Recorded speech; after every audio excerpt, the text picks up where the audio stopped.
Mas eu agora vou fazer a mesma pergunta. Eu chego no escritório da senhora, até porque a senhora aqui eu acredito que é a pessoa que mais me dá tranquilidade a nível de aposentadoria, por isso que eu lhe chamei aqui. Eu quero me aposentar. Certo. Nesse momento que eu estou chegando no seu gabinete, a senhora vai me dar uma relação de documentos, de itens, tá? Qual é os itens? Pode ser que a senhora tenha falado e eu não tenha captado, mas telespectador, qual é os documentos? Objetivamente. Eu sou agora, quero me aposentar, eu fui advogado, eu trabalhei com meu pai fazendo vacina nos gados, eu não tenho talão de produtor, meu pai não tem, mas eu exerci essa atividade, tá? E agora eu quero me aposentar. Certo. O que eu preciso? Quais são os documentos? Eu estou dando uma generalidade, mas em regra geral, quais são os documentos que precisa ser acercado da senhora? Bem simples. Primeira coisa, eu vou te perguntar. A carteira de trabalho, se tu tivesse algum dia. Tá. A tua certidão de casamento ou nascimento, se és casado ou solteiro. Os teus talões de produtor, no caso tu não tens, então nós poderemos pegar certidão do INCRA, se o pai tinha imóvel rural, cópia da ficha de sócio do sindicato, se for o caso, para provar atividade rural, e mais 3 testemunhas para provar esse tempo. Com relação ao período de advogado, eu vou te pedir uma certidão da prefeitura que tu tens autorização para exercer, no caso, a atividade no teu escritório, o alvará de autorização. O advogado é muito fácil de provar a atividade, mesmo que não tenha o alvará, porque só os processos que tu tens na justiça já há 20 anos, né, já são prova de que tu exerceste a atividade, e as contribuições respectivas. Esses são os documentos para ti. Carteira, talões se tiver, ou então certidão do INCRA, e mais os carnês de contribuição e a declaração, a certidão da prefeitura de que tu tens alvará como advogado. Isso eu vou te pedir. Mais uma questão. Serviste o exército? Sim. Serviste durante um ano? Um ano, sim, reservista. Então, o certificado de reservista também é documento que pode ser usado para aposentadoria. Aquele período que tu ficasse no exército, não sei se foi um ano. Um ano. Aquele ano conta no teu tempo de contribuição para completar os 35 anos também. Eu trago meu certificado de reservista de primeiro, segundo, terceiro. O certificado de reservista. O certificado, aquele. E demonstro que eu também serve como prova de que eu estava trabalhando e que também... Prestando o serviço militar. E esse serviço militar também é considerado na aposentadoria. Então, tanto o tempo de atividade como agricultor, tempo do serviço militar para os homens, tempo de carteira assinada, tempo de contribuinte individual, que no caso é o profissional liberal, o advogado, o eletricista, o mecânico, enfim, o empresário. Todas essas categorias, essas profissões, mediante a documentação respectiva a cada atividade, vão conseguir encaminhar a aposentadoria. Então é feito, quando chega no seu escritório, primeiro a relação de documentos, né? Desses documentos a senhora vai encaminhar via administrativa. Certo? Esse é o primeiro passo. Antes de tudo, Marcos, se faz uma soma do tempo, né?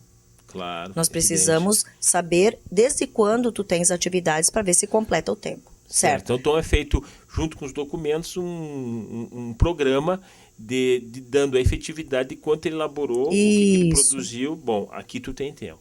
Né? Isso. Daí a senhora vai pegar essa documentação, vai no INSS, será do procedimento administrativo. Daí é negado.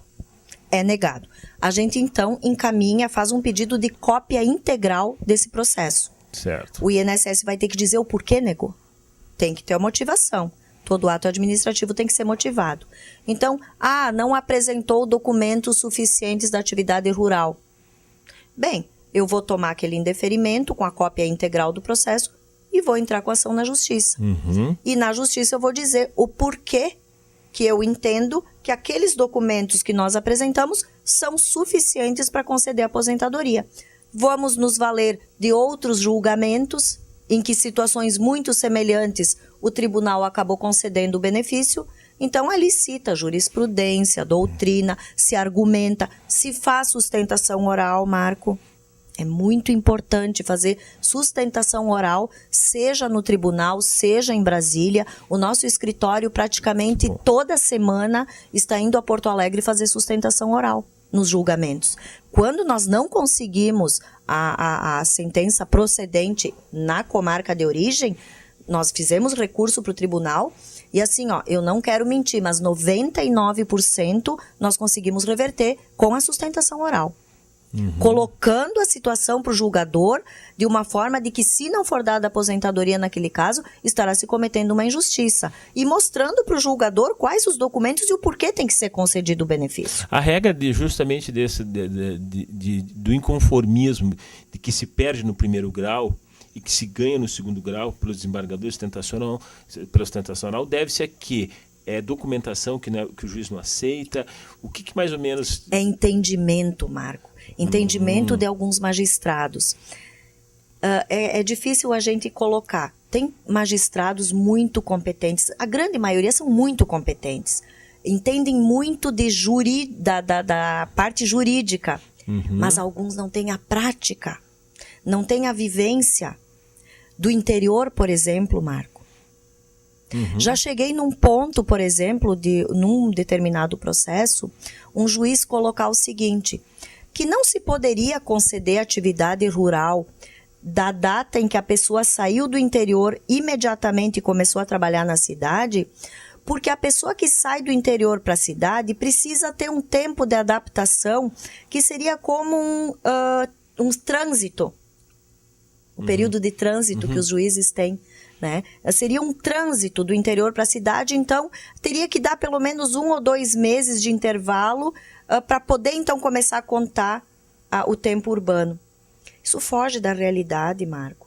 Quem trabalhou no interior, o telespectador sabe, a pessoa só sai do interior para vir para a cidade quando já tem um emprego certo. Claro. Não vai largar o certo do interior para vir para a cidade, alugar um apartamento, uma casa, enfim, pagar aluguel sem ter algo para depois poder cumprir com as suas despesas. Então, isso não é a realidade. Se modifica esse tipo de sentença. Então, o juiz só contou atividade rural há 2 meses atrás e deu um lapso sem computar atividade, como se a pessoa não tivesse trabalhado. Então, isso se modifica, se argumenta que a realidade do interior não é assim. Tem que conhecer a realidade do interior, Marco. O advogado tem que entrar no âmago do cliente para saber o que ele fez. E o detalhe é importante, assim como na área criminal, que eu sei que é uma área que tu atuas, nós temos que saber muito sobre a vida da pessoa. A entrevista com a pessoa que vai se aposentar, o próprio nome diz. Eu estou contando a vida de trabalho da pessoa. A vida de trabalho não se resume a 8, 10 anos, são 30, 35 anos de trabalho. Eu preciso saber tudo daquela pessoa. E aí a causa tem grandes chances Eu acho que é mais analítica em processo criminal, porque o processo criminal a gente estuda o réu, o fato e a vítima e naquele momento. Não se entra tanto naquele... Enquanto que a aposentadoria, invariavelmente, pelo que se desprendeu agora, tem que saber o que ele fez efetivamente nesses 30 anos. Exato, isso é importante. Mais um detalhe, se a pessoa trabalhou, por exemplo, em atividade especial, atividade insalubre, penosa ou perigosa, nesses casos, eu estou entrando numa seara que leva muito tempo, Marco, mas vou pincelar pelo menos. O cliente sabe o que eu estou falando, o telespectador sabe o que eu estou dizendo. A pessoa que trabalhou na fábrica de calçados, no curtume, como eletricista, como vigilante, como açougueiro, enfim, N situações em que a pessoa trabalhou em condições insalubres, ou porque o ruído era muito alto, ou porque tinha frio, ou porque lidava com produtos químicos, e esses produtos químicos são altamente prejudiciais à saúde. Sabe o que acontece com essas pessoas? Essas pessoas, dependendo do tempo de trabalho nessa atividade, podem considerar, na regra geral, existem algumas exceções, 40% do tempo para atingir os 35 anos. Um exemplo, uma pessoa que trabalhou 10 anos num curtume, carregando fulões, tingindo couro, pegando aquele couro molhado dos fulões e colocando na estiradeira, aquela pessoa que trabalhou 10 anos no curtume pode contar 14 anos e não 10. Os 40% do tempo somam para fechar os 35 anos que ela precisa. Então, é uma situação que acaba prestigiando a pessoa que trabalhou em condições especiais e que possa se aposentar um pouco antes, porque o seu organismo ficou atingido pelos produtos químicos. Então, ele tem direito de sair antes do mercado de trabalho de se aposentar. Isso é um quadro totalmente interessante, até porque eu vejo que as pessoas não sabem desse direito. Ou se sabem, se esquecem, não dão valor. Mas aí vai minha pergunta. Por exemplo, uma pessoa que trabalhou com, digamos, um abatedouro, diretamente com o animal, Certo. há 10 anos atrás, né? Quando da aposentadoria, vai ter reflexo na aposentadoria esse período em que ele trabalhou? Vai por causa dos 40% se for homem, 20% se for mulher do tempo. Então, aqueles 10 anos, ele vai influenciar de duas maneiras. Uma no valor. Por quê? Porque o adicional de insalubridade que ele recebeu na remuneração vai entrar na média, no cálculo da aposentadoria. E o tempo, os 40% que se chama tempo fictício. Os 40% a mais desse tempo, que dá no caso 4 anos para o homem, 2 para a mulher, vão contribuir para atingir os 35 anos antes. Se a pessoa trabalhou 10 anos e tu conta 14 para o homem ou 12 para a mulher, ela vai se aposentar um tempo antes. Então, isso contribui muito. Aliás, aqui na nossa região, com esses abatedouros, fábricas de calçados, é muito comum se contar atividade especial para atingir o tempo para aposentadoria. E as pessoas não sabem desse direito? Muito poucas pessoas. As pessoas estão aguardando completar os 30 anos pagos ou 35 pagos, sabendo que podem se aposentar antes. Agora, se a pessoa que trabalhou no abatedouro e, digamos, o empregador não assina a carteira e bota como auxiliar de serviços gerais, isso se faz prova também. Se faz, seja com testemunhas ou seja com o documento que o INSS exige, que se chama PPP, Perfil Profissiográfico Previdenciário. O perfil profissiográfico previdenciário é o documento em que a empresa emite e que vai lançar ali todas as atividades que a pessoa exerceu, a exposição a agentes nocivos e a legislação, inclusive, para efeitos de aposentadoria especial. Isso é uma obrigação do empregador? É uma obrigação do empregador emitir o PPP.